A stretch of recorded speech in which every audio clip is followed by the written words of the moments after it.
Lo que nosotros queríamos darle hoy y es hacer una reseña como para que tengamos una idea de para qué sirven y cuáles son las características que a veces tenemos que ver. Por ejemplo, tenemos este tipo de capacitor que se llama caramelo, justamente porque parece un caramelito, vienen más chiquitos también y demás. En este caso estamos hablando de 3 microfaradios. Normalmente este tipo de capacitor se utiliza en el arranque de motores de ventilador.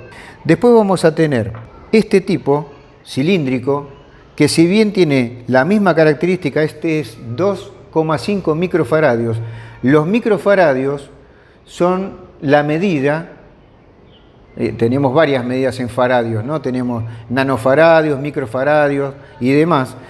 En este caso vamos a hablar de microfaradios. Lo que cambia es la característica del capacitor en su formato. Este es cilíndrico, este se puede estar utilizando para un motor que tenga otra característica de fabricación, que puede ser para un motor función continua, ¿sí? Después tenemos este tipo de capacitores, que es un capacitor electrolítico. En general todos son electrolíticos, pero este se lo conoce más como capacitor electrolítico de arranque, que se utilizan con las bobinas de arranque de los motores, las plaquetas de arranque.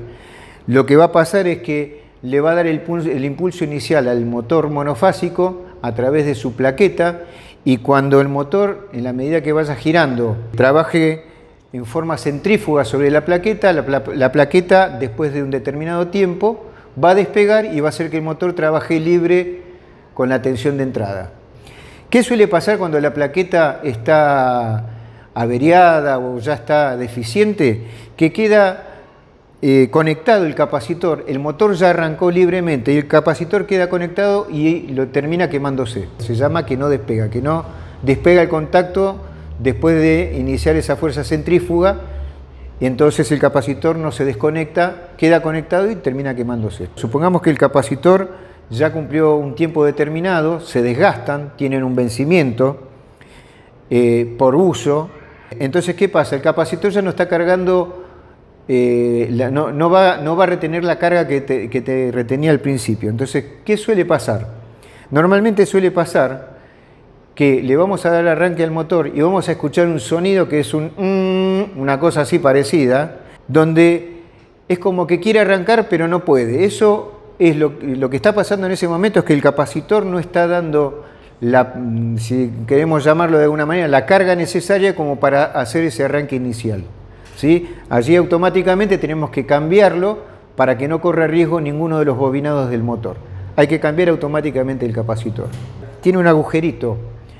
Esto adentro tiene lo que se llama electrolítico porque tiene un aceite normalmente, y lo que va a pasar es que cuando el capacitor o se queme o se pase ya de uso y demás y entre en cortocircuito, por este agujerito lo que va a liberar son los gases como para no explotar. ¿Por qué tenemos tantas paletitas acá?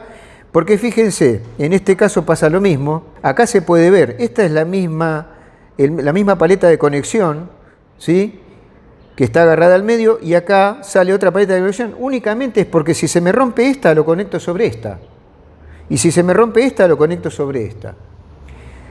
Tiene 2 polos, no es polarizado, o sea que lo puedo conectar positivo o negativo o al revés, ¿sí? No es polarizado, pero no lo puedo conectar acá, entre plaquetas, entre las paletitas estas. Tienen que ser alternadas, ¿sí? Bueno, esa es una de las características de este tipo de capacitor. Hasta acá estuvimos hablando de capacitores monofásicos, un pantallazo en general, como para que tengan un poquito de idea. Y después vamos a entrar en otra parte, donde vamos a mostrar este capacitor. Este es un capacitor, esta es una cobertura que traen a propósito, fíjense. Este es un capacitor trifásico. Sirven para trabajar sobre lo que sería el factor de potencia, el famoso factor de potencia. Lo que se nos manifiesta a nosotros como diferencia de factor de potencia es un ángulo de 90 grados en el coseno phi. Eso es la parte matemática. ¿Esto qué significa? Que cuando la corriente está desfasada de esos 90 grados hacia menos de 85 grados, hay un consumo que tiene que ver con el tema de los motores, todo lo que tenga bobinados, donde la tensión recibida no se transforma directamente en trabajo, sino que se pierde en calor. Entonces, cuanto mayor cantidad de motores o todo lo que tenga que ver con bobinados, voy a tener más pérdidas de calor. Entonces, lo que tiene que hacer compañía en esa línea que está llena de esa corriente viciada, esa tensión que no alcanza a transformarse en trabajo, tiene que ajustar sus máquinas para que nos entreguen la tensión que nosotros necesitamos. Entonces, para evitar ese problema, lo que se hace es colocar capacitores que lo que hacen es corregir ese ángulo de menos de 85 grados hasta 85 grados mínimo. O sea, lo vamos a ver reflejado inclusive en las facturas. En las facturas nos dice, por ejemplo, cargo por factor de potencia 0,75. Cuanto yo más me acerco a los 90, esos 0,75 estamos hablando de grados. Cuando yo más me acerco a los 90 es donde yo estoy corrigiendo esa diferencia que tengo de entrega de energía con respecto a la pérdida calórica. Entonces, en lo mínimo que hoy se puede corregir es en 0,85. Hay elementos que ya vienen corregidos. Hay balastos, por ejemplo, que ya vienen corregidos, pero normalmente hay que corregirlo. Entonces, se hace un cálculo y se saca por cálculo qué capacitor es el que yo tengo que colocar. Puede ser un capacitor monofásico en el caso de un domicilio donde va a tener este formato y se lo conecta directamente a línea, ¿sí?, sin que pase la carga del consumo por el capacitor. O sea, esto va a ser un apéndice de la línea en el caso del monofásico, y en el caso de trifásico pasa exactamente lo mismo. No pasa la carga de consumo sobre el capacitor. Hay una manera muy particular de conectarlo donde esto termina siendo un apéndice de aporte, ¿sí?, de cargas para compensar ese desfasaje que tenemos. El factor de potencia no corresponde al consumo en general.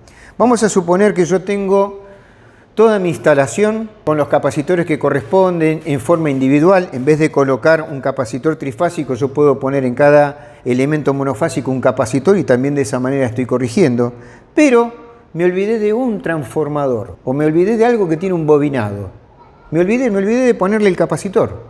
Cuando a mí me venga la factura, me va a venir otra vez ese desfasaje, porque no importa el consumo que tenga, sino que lo que importa es el desfasaje que se produce desde mi casa hacia la compañía. Entonces, voy a tener que corregir ese transformador, ese bobinado o eso que me quedó, que me olvidé, porque igual me va a venir en la factura reflejado.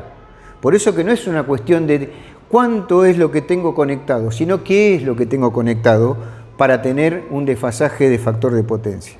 Este es un programador automático.